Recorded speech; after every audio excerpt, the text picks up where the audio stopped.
Hey guys, how are we doing? So I really like Totally Not Mark's videos on Dragon Ball Super or Dragon Ball or Z or Abridged or, you know, just Dragon Ball stuff. And I come across this video called 10 times Dragon Ball Super made fans rage. Now, I loved Super, but yeah, there were moments where it's like, what's he doing? Oh, if you've not seen Broly, the movie, go see it, it's amazing. Anyway, so let's see the 10 times Dragon Ball Super made fans rage. People love to complain. Sometimes their gripes are founded and sometimes they're not. Regardless, you cannot deny that thanks to websites like Reddit, Twitter, YouTube, and Facebook, the casual fan is far more knowledgeable about what they are viewing these days. Right. Be it scripts, pacing, animation, or the misuse of characters, if one hiccup is noticed by one individual, you better believe shockwaves will be felt throughout the entire community. So, what happens when you drag an 80s anime kicking and screaming and plop it down into the modern era? Well... God. Inconsistencies, plot holes, and just general carelessness ensues. Right. So I figured that it's time to channel my inner rage monkey and count down the top 10 times Dragon Ball Super made us fans rage. Alright, okay. Number 10. Number 10. Chugga Chugga. Let it be known I don't agree with every entry on this list. This is one of those instances, but I can see where the outrage is coming from. Okay. In some respect. To understand this, one must first understand who Vegeta is as a character. Introduced in episode 32 of Dragon Ball Super, Vegeta is explained to be a member of a race of metal men. Not robots. Metal men, right. And that's important. The vocalizations, while annoying, were created by a person. Yes. And thus sounds like a person in some way. This frees up the voice actor playing the role of Vegeta to convey emotions effectively. This is very important, as his means of defeat in episode 36 against Vegeta comes from his inability to take insults well, which results in... Now, this is where the fan outrage comes in. On September 30th, 2017, the English dub revealed what they thought Vegeta should sound like. I've not seen the dub. Remember, emotions are important for this character to convey, and he is not a robot, okay? I've not seen the dub version of this, so... This is what they went with.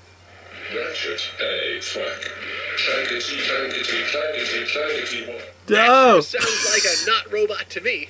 As you can see, attributes that make up the character Vegeta were altered and warped, affecting his character's motivation and weaknesses, thus leading to fans being upset with the direction of the character. Oh god. Despite appearing in literally a handful of episodes in the entire series, making it practically irrelevant. Next! Number 9. Number 9. Devaluing Super Saiyan.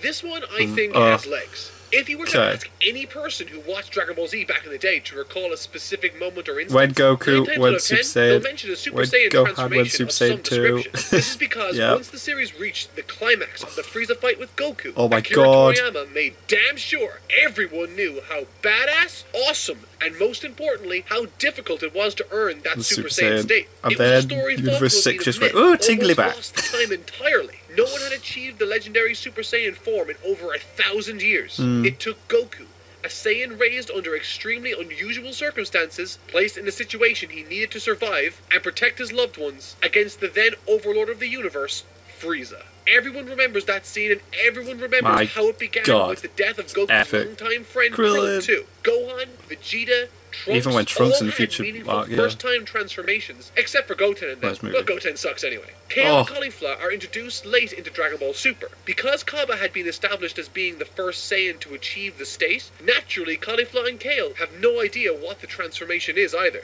This leads to an awkward collection of scenes where Kaba describes the Super Saiyan transformation as, and I shit you not, a tingling sensation in your back. A legendary transformation thought to be unattainable by an entire race of beings has been reduced to a tingling sensation in your back. Oh, and look, it worked. Needless to say, this rubbed fans the wrong way right off the bat. It's awesome that we get some female Super Saiyans, but honestly, I would have liked if some effort had been put into their training scenes. Right now, Caulifla and Kale are suffering from what I call DC syndrome. Goku and Vegeta are Marvel. They got there first, established and earned their powers, and now they're rushing into it. Right, I like that. Caulifla and Kale, on the other hand, are trying to catch up as fast as possible to join in on the fun. And unfortunately, that kinda sucks. Number 8. Number 8. Misuse of Frost and Piccolo. We all love a good villain, but we also love a good swerve. On February 21st, 2016, episode 32 of Dragon Ball Super aired, and with it came the unveiling of a new character going by the name of Frost. Longtime fans of the series immediately saw striking similarities between Frost and Which a is cool. former villain, Frieza. To the surprise of most, Frost introduced himself and by all accounts, during his match with Goku, was a likable character with a fun backstory. It Yeah. very easily could have been a situation where Frost became a discount Frieza. But by the time episode 34 rolled around, Frost had assembled quite the following online thanks to his kindness and sportsmanship. That, however, was short-lived. Yep. And to make matters worse, it came with a cost. Sacrificing one of Dragon Ball's most beloved characters, Piccolo. Episode 34 was supposed to be the Piccolo episode, one in which Piccolo fans would get to see their big green guy in action. In one episode, Piccolo marches out to face Frost, Piccolo loses, Frost is revealed to have been a lying scumbag the entire time, and cheated to win all his matches. Due to this cheating, Goku gets reinstated, and you know what Piccolo does? Bends over and lets Vegeta take Yeah, a he's like, go In on. one episode, they single-handedly ruined what could have been a potentially interesting character in Frost, undervalued and buried a character Yep. many loved and respected in Piccolo, God damn and it. narratively made choices that did not make sense for Boo. any of the characters to make. Should've- I mean, Beerus decided that Goku was to go next after Vegeta again. Why not have Piccolo around? He complained about Boo not getting through the exams. Why did he let Piccolo go so easy? Oh yeah, Toei doesn't care about anyone other than Goku and Vegeta. Speaking of which, number 7. Tien who? This one bothered a lot of people, due in no small part to one man in particular, Mr. Plague of Gripes. What was a major point amidst a Good forest video. of other more pertinent points, Good Plague video. of Gripes made damn sure the world knew the meme Tenshinhan had become. Once a respected fighter capable of standing up to Goku, Nappa, Now and he's just a semi-perfect Cell at one nobody. point, the fall Tien had suffered has been jarring for many fans, to say the least. I highly recommend checking out Plague of Gripes' video, which I will really link to in the good. description if you want a more in-depth look at Tien's character development. Wow, you really can't even use that word in Super, can you? He's barely even a character. Yeah. In his episode, it can be argued he isn't even the primary focus. Goku didn't even go there to recruit Tien. He just happened to be there and was convenient He was after to Master ask. Roshi. A character that was once held with the utmost respect and delivered some of the most memorable moments in the series has clearly been forgotten about. The outrage and disappointment amongst fans is justified, I think, in this instance. Number 6. Number 6. Resurrection F's animation. From here on in, the gloves are coming off. Every entry from this point on is a substantial one, beginning Right. with this. Those that joined Dragon Ball Super late into its serialization or through the English dub should count yourselves lucky. The onslaught of truly garbage The animation was that hit our bad, wasn't screens on a weekly basis was nothing short of soul-destroying for any Dragon Ball fan. Due to scheduling issues that plagued the series Jesus. from the beginning, this was by far the height of their struggle. Fans around the world voiced their complaints, frustrations, and disappointment regarding Dragon Ball Super. Just look at it. It's so That bad. looks impressive and not at all distracting. Oof. I know, right? This portion of the series is so bad, even the Blu-ray releases with revised artwork still look shabby. Oh, God. This is one instance I don't think anyone could dispute as being unfair to criticize. No. When your Dragon Ball is melting, you done fucked up. Oh, no. Number 5. Power scaling. Oh, In a God, TV it's all show, over the it's important place. to have structure and a coherent narrative continuity. If Do you not lose do this. Suddenly your movie or TV show's established logic crumbles by the wayside, leaving fans bemused, confused, frustrated, and cheated. Introductions to Super Saiyan Rose might have been cool. It was cool. Pushing it a little. But it wasn't until the Universe Survival arc that things went from iffy to full-on ridiculous. Yeah, all over the Suddenly, place. without warning or even decent reasons to back it up, characters who have been ignored throughout the entire series began to spontaneously become stronger. There's one Android instance where 17. There we go. Android I knew. 17 was literally the middle of nowhere. You can just go up against Super Saiyan Blue. There we go. And he wasn't around to help with Beerus. Yeah, like, what was that Due to about? Toei's poor writing decisions, they had written themselves into a corner. They needed characters to fill Universe 7's team, and fill them they did. Too bad social media filled up with infinitely more gripes surrounding their creative choices. Number 4. God. Vegeta's stolen spotlight. This one is self-explanatory. Vegeta is awesome, but never Yes, gets he is. anything. Do you know what would be nice? If he got something! You can probably count on one hand the amount of times he's achieved a substantial win. And even then I'm giving you too many fingers to use. One of the biggest problems amongst fans with the movie Battle of Gods was that there wasn't enough Vegeta. With the little screen time he did have, Oh, for many he got stole the show Bulma. with the now famous My Bulma scene. There you In go. response to this, Akira Toriyama, when writing the story for Resurrection F, ensured that Vegeta would play a more prominent role. And to his credit, Toriyama did just that, even though he has very little dialogue in the entire movie, but we'll look past that. Yeah. Training with Goku, arriving with Goku to fight Frieza, saving Goku at the last minute, stepping in to exact his long-awaited revenge on Frieza, And the man who then- had destroyed his home planet. It all looked like it was going to be awesome, but just as he's about to get his first big win of the entire Take it series... away. What And Goku does it.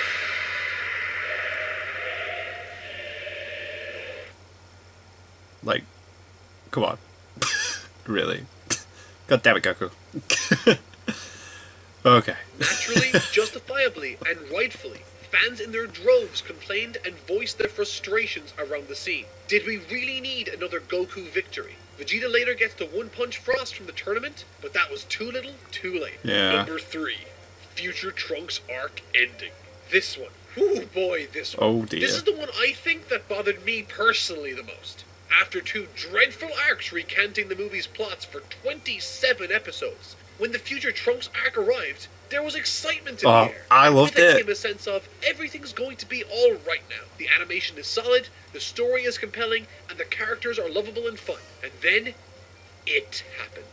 The ending to the Future Trunks arc is the biggest fuck you to the fans I have ever seen. And trust me, the outrage was felt throughout the fan base. A creator and editor of Dragon Ball Z Abridged, Scott T. Frericks, or Kaiser Neko, put it perfectly. The ending of the Goku Black arc is the rocks fall, everyone dies entry of the franchise. Episode 66 would have been a perfectly satisfactory ending. But no, Toei had to pull the rug from beneath our feet, negating not only everything good that came from this arc, but also made the entire arc pointless. They lost everything, and Future Trunks went home literally crying. There was no going back from this. I'd never seen something so pointless in all of Dragon Ball. Yeah. Number 2, Potara Redcon. And Oh yeah, the 30-minute thing. The episode prior.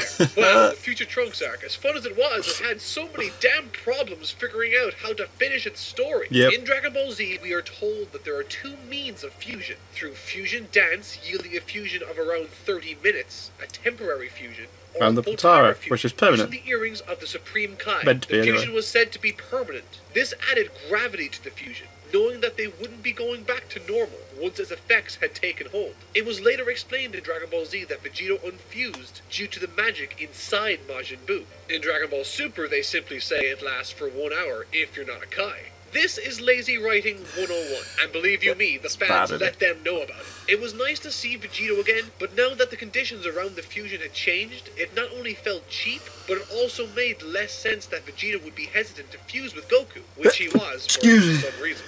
Number 1, Episode 5. This is it. The Motherload. The clip I am so Super Saiyan sick 3 of talking about. Episode 5. I won't talk about the animation because, let's face it, y'all know eyes. I will instead discuss the reaction to said animation. As a fan who grew up watching the series during its initial run on TV, the announcement of Dragon Ball Super was incredible to me. I couldn't believe that I had the chance to relive those glory days, to join all the characters that I loved in a brand new adventure. Once I got past the initial disappointment of the first 2 arcs being essentially remakes of the movies, I was ready to sink my teeth into this series and really enjoy it. Then this happened.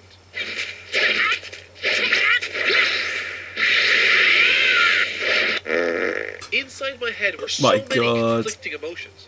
I couldn't believe what I had seen. I went online and found tons of articles and people bashing Episode 5's visuals. It was then at that point I took a step back from the series and decided to wait for the English dub to come out. Fast forward to June 2016 and I make my very first Dragon Ball Super video. And to this day, for some reason, it's my most viewed video by far, no matter how hard I tried. Oh, wow. I made that video to vent my ignorant frustrations at an arc that made me believe Dragon Ball Super was going to end before it even began again. The magnitude of this episode was felt around the globe. Even if you weren't an anime fan, it was everywhere. You heard about it. Outrage was everywhere. Despite it not being the worst the series would get, people still make jokes about Episode 5 to this day, despite Dragon Ball Super's animation being in a pretty good place right now. Oh yeah. And so, that concludes 10 moments Dragon Ball Super made fans rage. Do you think I missed any moments? And do you agree with the ones on my list? Oh yeah, Don't forget definitely. to rate this video if you liked or disliked it, and feel free to subscribe if you want to see more Dragon Ball anime top 10s and analysis. I try to upload once a week, so feel free to subscribe. That'll do it for this video. Thank you so much for watching. That was great. Cannot argue with that.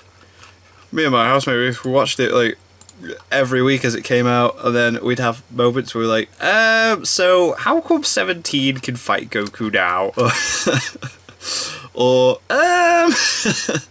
why is it the Potara's like got a time on it now? And oh, it's just so funny.